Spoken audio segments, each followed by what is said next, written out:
Olá, aqui é o Leandro do canal do Akasha. Estamos aqui mais uma vez para poder falar de um tema sobre o tarô. O tema escolhido é a missão, visão e valores do tarô.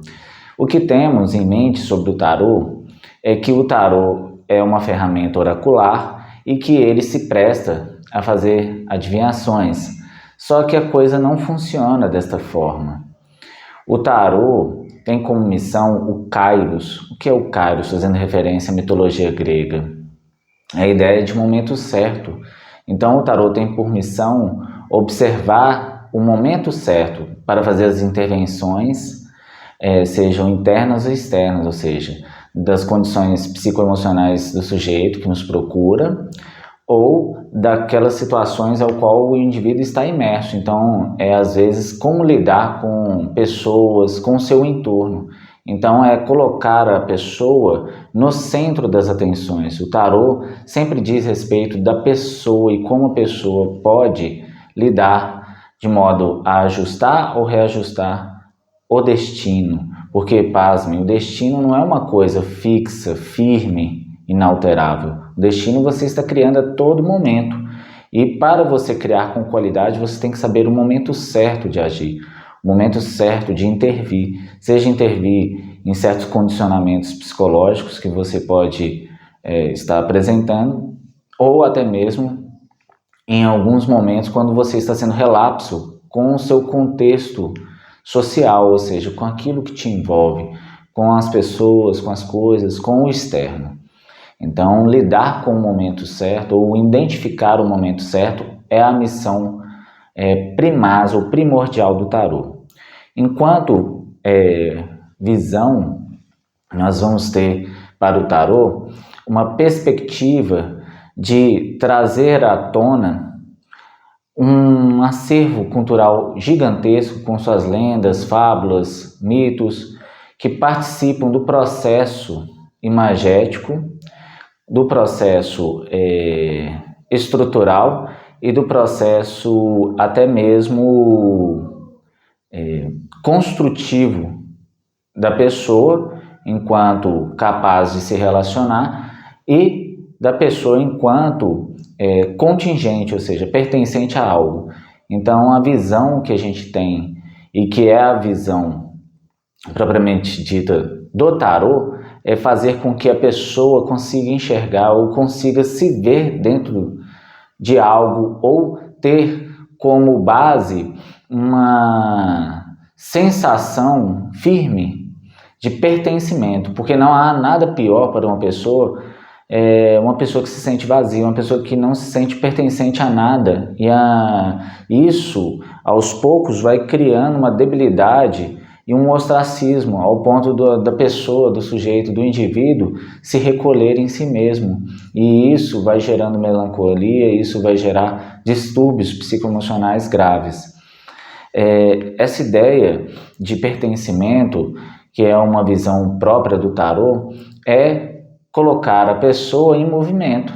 Porque quando você está em relação com o outro e com os outros, você se torna útil, você percebe a razão de ser da sua existência. E isso eu não estou falando que é o propósito de vida ou coisa do tipo, mas a pessoa vai se perceber enquanto fomentadora de mudanças que vão trazer benefícios gerais, ou seja, benefícios para ela, para a coletividade como um todo. Ela vai se sentir viva.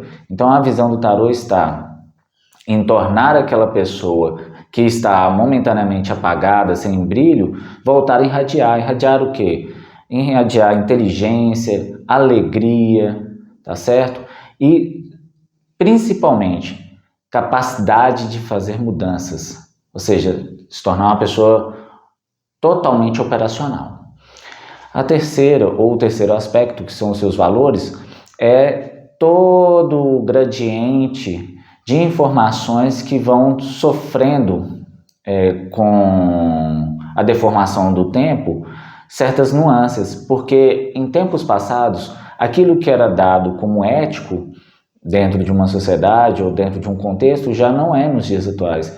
Então esse desenrolar ou essa capacidade de mutação é o principal valor do tarô, demonstrar que não só ele acompanha o avanço do tempo, mas nós, que estamos sendo retratados nesse livro da vida, que é as Lâminas do Tarô, temos que andar também sobre esse dítome, ou sobre essa forma de atuar e de se adequar. Então, o processo de adaptação que se dá e que é devidamente mostrado através do tarô é o que faz o tarô ter o valor. Então, o principal valor do tarô é esse valor de não só de agregar contexto, mas do próprio processo de mutação, de renovação de conceitos, sem, é claro, perder a linha mestre das coisas, mas dando o tom e o colorido, como eu disse, o gradiente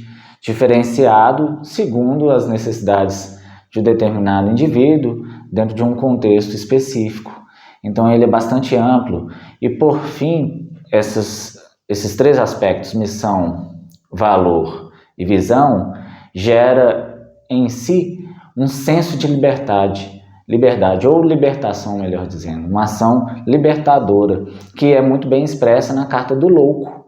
Então a Carta do Louco, ela é praticamente, de forma bastante fidedigna, tudo isso está expresso nela de algum modo, porque quando as pessoas vão estudar o tarô e entendem o tarô apenas como palavras-chave, significados, ela não está honrando o tarô devidamente, porque o tarô ele está contando, as lâminas estão contando uma história.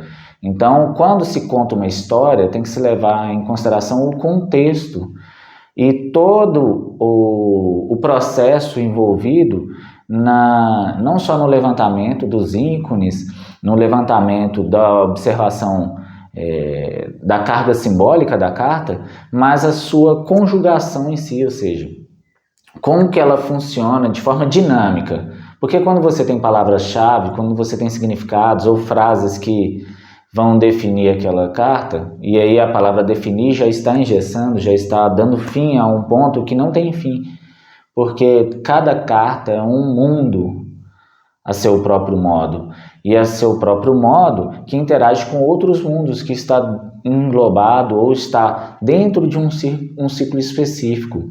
Veja que quando eu disse de missão do tarô, eu disse o Kairos, fazendo uma referência à mitologia grega, a ideia de momento certo.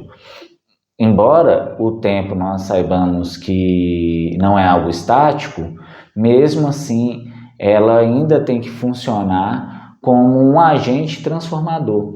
E esse agente transformador é a ideia de correr o tempo ou tornar o tempo cíclico.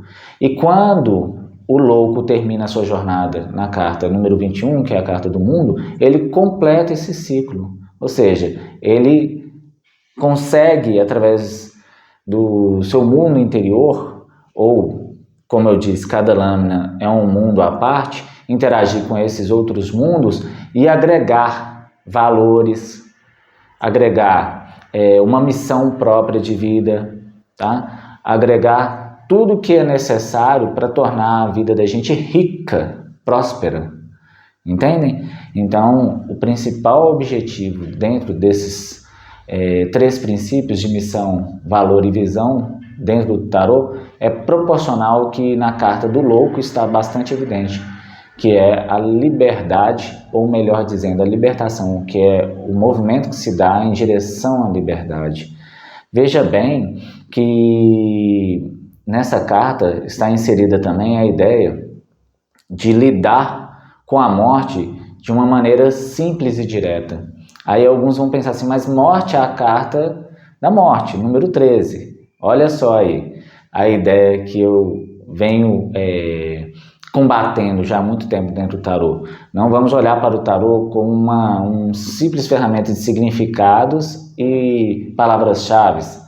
Vai muito além disso. Existe de fato essa carta, mas se formos analisar o contexto geral, o louco que nós somos, que é a representação do sujeito na mandala, seja essa carta posta na mandala ou ela não aparecendo, ainda assim é a nossa jornada, a jornada do herói, daquilo que a gente vai se tornar um dia, que é um processo praticamente infinito, porque quando atingimos um objetivo, logo depois ansiamos por outros objetivos a serem conquistados, é sempre um processo de morte, percebe?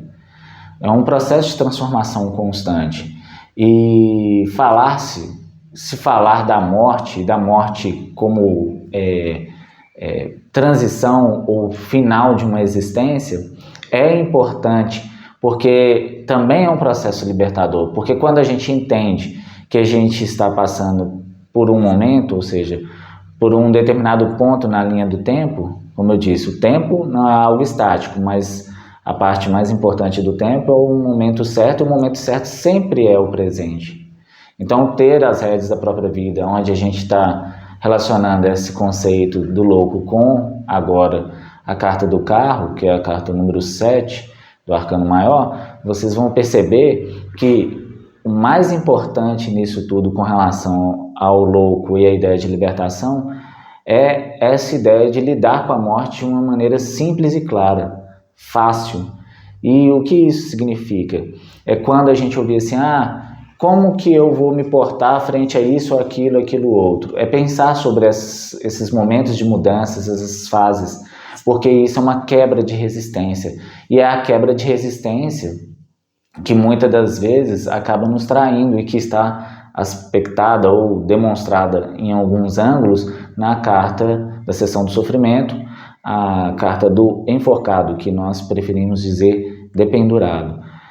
E aí, quando a gente consegue lidar com esse processo e perceber que estamos morrendo diariamente, morrendo a cada decisão que nós fazemos, a cada transição de fases que fazemos, tudo fica mais fácil, não há mais resistência, porque quando você está num patamar e quer ascensionar, evidentemente vem o medo, vem o pavor, vem os bloqueios, tudo isso é resistência, resistir à mudança, mas essa mudança ela precisa ocorrer, então é a quebra. Quando você quebra isso e quando você está pronto para morrer, ou seja, para iniciar uma nova fase, um novo momento, com humildade, simplicidade e alegria, você consegue aos poucos absorver e dar testemunho da missão, do valor e da visão do tarô, as quais eu já coloquei quais são.